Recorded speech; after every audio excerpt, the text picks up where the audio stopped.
నమస్తే welcome to Nationalist hub. మామూలుగా మన తెలుగు వార్తా పత్రికల్లో కానివ్వండి, ప్రసార మాధ్యమాల్లో కానివ్వండి, ఈ తెలుగు రాజకీయాల గురించి ఎక్కువగా మాట్లాడుతూ ఉంటారు. కొంతమేర నేషనల్ పాలిటిక్స్ గురించో లేకపోతే ఇంటర్నేషనల్ అఫైర్స్ గురించో కొంతమేర మాత్రమే కవర్ చేస్తూ ఉంటారు.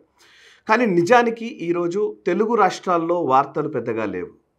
ఉన్న వార్త అంతా సంచలనమైనటువంటి అంశాలు లేదా పరిణామాలు అన్నీ కూడా ఢిల్లీ కేంద్రంగానే జరుగుతూ ఉన్నాయి. సో ఎందుకంటే గత 15 రోజులుగా జరుగుతున్న కొన్ని కీలకమైన పరిణామాలు ఇప్పుడు ఢిల్లీ రాజకీయాల్లో హాట్గా కనబడుతూ ఉన్నాయి. అండ్ దేశవ్యాప్తంగా ఉన్నటువంటి పరిస్థితిని మదింపు చేస్తూ అటు అంతర్జాతీయ పరిణామాల ప్రభావం వల్ల లేదా భారతదేశంలో ముఖ్యంగా అధికార పార్టీ భారతీయ జనతా పార్టీ తీసుకునే నిర్ణయాల పట్ల ఒక కీలకమైన దృష్టి సారించి మనం అనలైజ్ చేయాల్సిన సమయం ఇది అని నా అభిప్రాయం.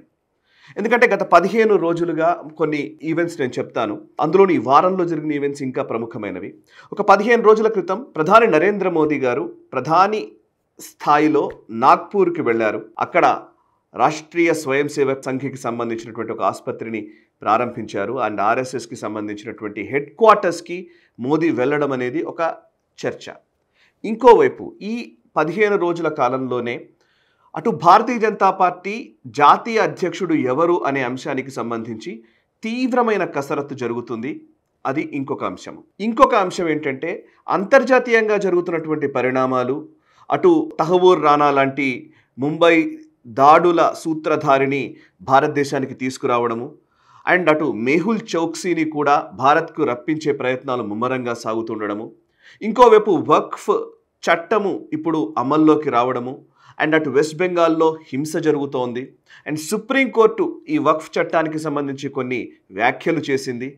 అంతేకాదు రాష్ట్రపతి కార్యాలయం పైన కూడా ముఖ్యంగా సుప్రీంకోర్టు చెప్పిన అంశం ఏంటంటే రాష్ట్రపతి బిల్లులని త్వరితగతిన వాటిని క్లియర్ చేసే విధంగా ఒక టైం బౌండ్ ఉండాలంటూ కూడా వ్యాఖ్యానించడం మనం చూస్తూ ఉన్నాము.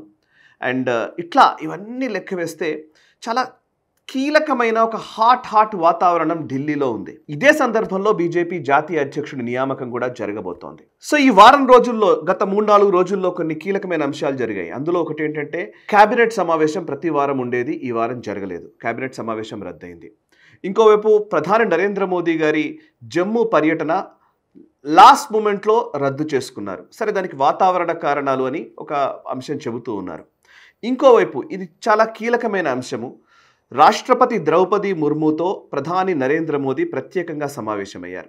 అయితే బయటకు ప్రెస్ నోట్లో కానీ లేకపోతే ప్రకటన ద్వారా వచ్చినటువంటి అంశం ఏంటి అంటే మీడియా ప్రకటనలో నరేంద్ర మోదీ గారు విదేశీ పర్యటనలు చేసి వచ్చిన తర్వాత ఆనవాయితీగానే కలవడం జరుగుతుంది అనేది ఒక అంశం. అండ్ ద్రౌపది ముర్ము గారు కూడా విదేశీ పర్యటనకు వెళ్ళి వచ్చారు కాబట్టి ఇద్దరి మధ్య రాష్ట్రపతికి ప్రధానికి మధ్య ఆ పర్యటనలకు సంబంధించిన బ్రీఫింగ్ జరిగింది అనేది ఒక అంశం.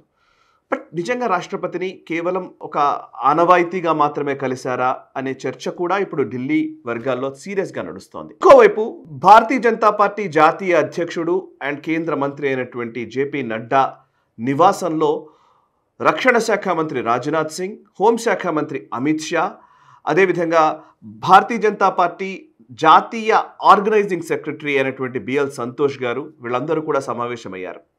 అండ్ ఆ సమావేశం తర్వాత ప్రధాని దగ్గరికి అమిత్ షా గారు అండ్ రాజ్నాథ్ సింగ్ గారు, బిఎల్ సంతోష్ గారు వెళ్ళారు. సో ఇది పార్టీ ఇంటర్నల్ అంశమా లేకపోతే ప్రభుత్వం కీలకమైన నిర్ణయాలు తీసుకుంటుందా అనే అంశానికి సంబంధించి జాతీయ పత్రికల్లో కానివ్వండి, ఛానళ్లలో కానివ్వండి ఒక సీరియస్ చర్చ నడుస్తోంది. సరే, అఫ్కోర్స్ తెలుగు పత్రికలు, తెలుగు ఛానళ్ళు వీటి గురించి అసలు పట్టించుకోవనుకోండి. ఇక అందులో వక్ఫ్ చట్టానికి సంబంధించి ఇప్పుడు సుప్రీంకోర్టు చేసినటువంటి వ్యాఖ్యలు అండ్ రాష్ట్రపతి కార్యాలయము లేదా రాష్ట్రపతికి ఒక సమయం విధించే విధంగా చేసినటువంటి వ్యాఖ్యల నేపథ్యంలో సుప్రీంకోర్టు జ్యుడిషియల్ రీఫార్మ్స్ విషయంలో కేంద్ర ప్రభుత్వం ఏమైనా కీలకమైన అడుగులు వేస్తోందా అనే చర్చ కూడా ఇంకోవైపు వినిపిస్తోంది. ఎందుకంటే సుప్రీంకోర్టు వ్యాఖ్యలని లేకపోతే వాళ్ళ ఇంటర్ప్రిటేషన్స్ని ఈ మధ్య కాలంలో వస్తున్న వాటి మీద కేంద్ర ప్రభుత్వం కొంత గుర్రుగా ఉందన్న వార్త కూడా మనకు అక్కడక్కడ వినిపిస్తోంది. సరే, ఇవన్నీ పక్కన పెడితే అసలు పెద్ద కీలక నిర్ణయాలు ఉండవు, ప్రభుత్వపరమైన నిర్ణయాలు ఏమీ కాదు, ఇది కేవలం పార్టీ విషయానికి సంబంధించి అంటే కనుక అందులో కూడా చాలా సంచలనాత్మకమైన విషయాలు కనబడుతున్నాయి. ముఖ్యంగా బీజేపీ జాతీయ అధ్యక్షుడి నియామకం విషయంలో ఒక కాన్సెన్సస్ బిల్డ్ చేసే ప్రయత్నం జరుగుతోంది. అండ్ నరేంద్ర మోదీ గారి చరిష్మాని అండ్ భారతీయ జనతా పార్టీ ప్రాభవాన్ని ఇంకా కొన్ని కాలాల పాటు, కొన్ని సంవత్సరాల పాటు కంటిన్యూ చేసే విధంగా, ఆ లెగసీని నడిపించే విధంగా ఉండే నాయకత్వం కోసం ఇప్పుడు ఇంతగా తర్జన భర్జన పడుతున్నట్టుగా తెలుస్తోంది. అండ్ కొంతవరకు చాలామంది నాయకత్వము ఆల్మోస్ట్ రిటైర్మెంట్ స్టేజ్కి వస్తున్న నేపథ్యంలో యంగ్ బ్లడ్ని ఇప్పుడు మళ్ళీ తీసుకురావాలనే ఉద్దేశంతో ఓవరాల్ రీషఫిల్ చేసే ఉద్దేశంలో కూడా బీజేపీ జాతీయ నాయకత్వం ఉన్నట్టుగా తెలుస్తోంది. అటు ఆర్ఎస్ఎస్, ఇటు భారతీయ జనతా పార్టీ రెండూ కలిసి ఒక భారతదేశపు పురోగతిని దృష్టిలో ఉంచుకొని ఈ అధ్యక్షుడి నియామకం ఉండాలని నిర్ణయిస్తున్నట్టుగా తెలుస్తోంది. సరే, వాళ్ళ పార్టీ కాన్స్టిట్యూషన్ ప్రకారం బీజేపీ జాతీయ అధ్యక్షుడి నియామకం జరగాలంటే రాష్ట్రాల అధ్యక్షుల నియామకాలు దాదాపు సగం రాష్ట్రాల్లో అధ్యక్ష నియామకం జరగాలి. అంటే ఇప్పటివరకు 15 రాష్ట్రాల అధ్యక్షుల నియామకం జరిగిపోయింది. మొన్న మధ్యనే మనం కేరళది కూడా చూసాము. రాజీవ్ చంద్రశేఖర్ గారిని రాష్ట్ర అధ్యక్షుడిని చేశారు. అండ్ తమిళనాడులో అన్నామలై రిజైన్ చేశారు. అన్నామలై రిజైన్ చేసిన తర్వాత నాగేంద్రన్ గారిని అక్కడ అధ్యక్షుడిని చేశారు. అక్కడ ఒక కీలకమైన అంశం ఏంటంటే, అక్కడ అన్నా డిఎంకే పార్టీలో పనిచేసినటువంటి వ్యక్తి, గతంలో మంత్రిగా పనిచేసినటువంటి వ్యక్తినే ఇప్పుడు భారతీయ జనతా పార్టీ రాష్ట్ర అధ్యక్షుడిని చేయడం జరిగింది. అండ్ అదే తరహాలో తెలంగాణలో అధ్యక్ష మార్పు ఉండవచ్చు, లేకపోతే అటు కర్ణాటకలో అధ్యక్ష మార్పు ఉండవచ్చు, అటు మధ్యప్రదేశ్లో అధ్యక్ష మార్పు చేయాలి అనుకుంటునే అనే అంశం వినబడుతోంది. అండ్ యూపీలో అధ్యక్షుడి నియామకం ఉంది, అండ్ ఆంధ్రప్రదేశ్ ఉంది, వెస్ట్ బెంగాల్లో ఉంది. వెస్ట్ బెంగాల్లో వచ్చే సంవత్సరం ఎలక్షన్స్ ఉన్న నేపథ్యంలో వెస్ట్ బెంగాల్లో కూడా అధ్యక్షుడు ఎవరు ఉండాలి అనే అంశానికి సంబంధించి కసరత్తు జరిగినట్టుగా తెలుస్తోంది. వెస్ట్ బెంగాల్, తెలంగాణ, ఆంధ్రప్రదేశ్, కర్ణాటక, మధ్యప్రదేశ్, ఉత్తరప్రదేశ్ ఇట్లాంటి కీలకమైన రాష్ట్రాల్లో అధ్యక్షులని ఎవరిని పెట్టాలి? ఆల్రెడీ ఉన్న వాళ్ళని కొనసాగించాలా, లేకపోతే కొత్త వాళ్ళని పెట్టాలా? ఎటువంటి వ్యక్తుల్ని మనం ఆయా రాష్ట్రాల్లో అధ్యక్షుడిగా నియమించాలి అనే అంశానికి సంబంధించి ఒక క్లారిటీకి అయితే ఢిల్లీ వర్గాలు వచ్చినట్టుగా తెలుస్తోంది. సరే, ఇందులో మనం మిగతా రాష్ట్రాల సంగతి పక్కన పెడితే తెలంగాణ, ఆంధ్రప్రదేశ్కి సంబంధించి చూసినట్లయితే ఆంధ్రప్రదేశ్లో పురంధేశ్వరి గారిని కేవలం మొన్న తెలంగాణ ఎలక్షన్స్ కంటే ముందు నియమించడం జరిగింది. ఇక్కడ కూడా కిషన్ రెడ్డి గారిని అధ్యక్షుడిగా నియమించినప్పుడే పురంధేశ్వరి గారిని నియమించారు. బట్ పురంధేశ్వరి గారి టర్మ్ ఇంకా కొనసాగించే అవకాశం ఉందా అనే ఒక చర్చ కూడా నడుస్తుంది. లేదు, పురంధేశ్వరి గారి ప్లేస్లో ఇంకొకరిని నియమిస్తారా అనే అంశానికి సంబంధించి కొంత క్లారిటీ రావాలి. ఇటు తెలంగాణలో వస్తే కిషన్ రెడ్డి గారు అధ్యక్ష మార్పు ఉండబోతుంది అని స్పష్టమైన ఆయన ప్రకటన చేయడం, అనంతరం నేను రేసులో లేను అని బండి సంజయ్ గారు చెప్పడం, ఆయన కేంద్ర మంత్రి అవ్వడం, ఇలాంటి కొన్ని కీలకమైన అంశాల మధ్య ఎవరు అధ్యక్షుడు అవుతారు అనే అంశానికి సంబంధించి చాలా హాట్ వాతావరణమే ప్రస్తుతం నెలకొన్నట్టుగా తెలుస్తోంది. ఎవరిని నియమించాలనే విషయంలో ఇప్పటికీ ఆల్రెడీ ప్రతిపాదనలు వచ్చాయి. ఆ ప్రతిపాదనల్ని ఆల్రెడీ పరిగణలోకి తీసుకున్నారు.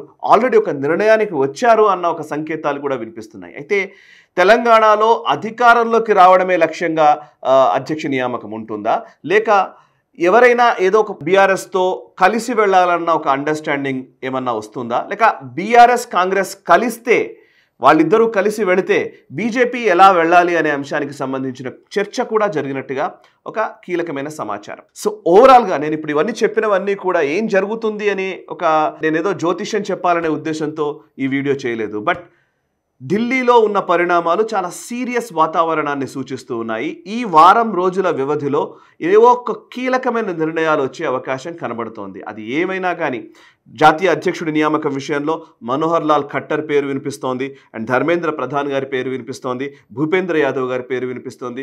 ఒకవేళ సౌత్ ఇండియా లేదా దక్షిణ భారతదేశంలోని రాష్ట్రాల నుంచి ఎవరైనా పిక్ చేయాలనుకుంటే కనుక కిషన్ రెడ్డి గారి పేరు ప్రముఖంగా వచ్చింది. అండ్ ఆయన కూడా సున్నితంగా తిరస్కరించారన్న వాదనలు కూడా వినిపిస్తున్నాయి. అండ్ ఇంకొక వైపు రామ్ మాధవ్ గారి పేరు, ఇప్పుడు అనూహ్యంగా రామ్ మాధవ్ గారి పేరు చాలా స్పష్టంగా ఎక్కువగా వినిపిస్తోంది. ఈవెన్ ఆ రాష్ట్రీయ స్వయం సేవక్ సంఘ్కి సంబంధించినటువంటి ఆశీర్వాదం ఉన్నటువంటి వ్యక్తి, ఆర్ఎస్ఎస్ కీలక నాయకుల్లో ఒకడైనటువంటి రామ్ మాధవ్ గారు ఇంటలెక్చువల్ కాబట్టి, అండ్ తెలుగు రాష్ట్రాల నుంచి ఉన్నటువంటి వ్యక్తి. ఆయన కాశ్మీర్లో కావచ్చు, అటు నార్త్ ఈస్ట్లో కావచ్చు, ఆయన స్ట్రాటజిక్గా ఆయన చేసిన పనులు కావచ్చు, ఇవన్నీ కూడా ఇవాళ పరిగణలోకి తీసుకొని ఈవెన్ రామ్ మాధవ్ గారి పేరు కూడా ఇప్పుడు నేషనల్ ప్రెసిడెంట్ లిస్టులోకి వచ్చింది, రేస్లోకి వచ్చింది. సో ఎవరు అధ్యక్షుడైనా బీజేపీ కనీసం 15 సంవత్సరాలు ని దృష్టిలో ఉంచుకొని, రాబోయే భవిష్యత్ తరాలను దృష్టిలో ఉంచుకొని ఈ కీలకమైనటువంటి అడుగు వేయాలని నిర్ణయించుకున్నట్టుగా తెలుస్తోంది. మోదీ లెగసీని క్యారీ ఫార్వర్డ్ చేసే విధంగా ఈ నిర్ణయం ఉండబోతుందనే సమాచారం స్పష్టంగా మనకు వస్తోంది. సో ఎవరు మన తెలంగాణ కావచ్చు, ఆంధ్రప్రదేశ్ కావచ్చు రాష్ట్ర అధ్యక్షుడు కావాలని మీరు కోరుకుంటున్నారు? అండ్ జాతీయ అధ్యక్షుడు మీకున్న సమాచారం ప్రకారం ఎవరైతే బాగుంటుంది అని అనిపిస్తోంది? ఈ వివరాలు కమెంట్స్ ద్వారా తెలియజేసే ప్రయత్నం చేయండి. అండ్ ఈ వీడియోని లైక్ చేయండి, 10 మందికి షేర్ చేయండి. మనసా వాచా కర్మణ దేశహితం కోసం పరితపించే నేషనలిస్ట్ హబ్ గ్రూప్ ఆఫ్ ఛానల్స్ని సబ్స్క్రైబ్ చేసుకొని జాతీయవాద జర్నలిజాన్ని ప్రోత్సహించండి. Thank you very much. ఈ వీడియో మీకు నచ్చినట్టయితే లైక్ చేయండి, 10 మందికి షేర్ చేయండి. అలాగే కామెంట్ల రూపంలో మీ అభిప్రాయాలను మాతో పంచుకోండి. Nationalist hub group of channels ను సబ్స్క్రైబ్ చేసుకుని తెలుగునాట జాతీయవాద జర్నలిజాన్ని ప్రోత్సహించండి. ఈ వీడియో కింద ఉన్న బెల్ ఐకాన్ పై క్లిక్ చేయడం మర్చిపోవద్దు.